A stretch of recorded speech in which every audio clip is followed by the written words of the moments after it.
Hello everyone. Everything I'm going to share has been validated by the mechanics in the shop I'm at, so don't worry, we're almost there with a solution. If your Ram 1500 shows the "did not train" message, the first thing that might come to your mind is, what did my truck train and fail at? Don't worry, your Ram didn't hit the gym and run out of strength. In reality, this message means that a training or programming process for a system didn't complete correctly. Usually this is related to remote controls or programmable systems like HomeLink, the one you use to open your garage door from your truck. Many mechanics here in the shop tell me this message appears right when someone tries to program a device. It could be a garage opener, an automatic gate, or even an electronic accessory that communicates with your Ram.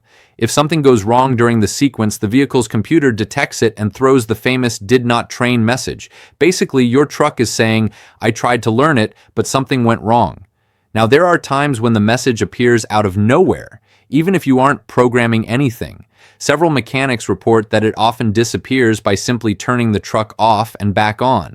This usually happens because of minor software glitches or intermittent communication between the dashboard electronic modules and doesn't necessarily indicate a serious problem. If you want to fix it for good, the best approach is to retry the programming correctly. This means following the HomeLink manual, or the manual for whichever system you're trying to set up step by step. Keep the transmitter in the proper range, press the buttons in the exact sequence, and repeat until the truck says, "all set." That may be all you need. In more persistent cases, some mechanics mention that the problem can be related to loose electrical connections or electronic modules that need an update.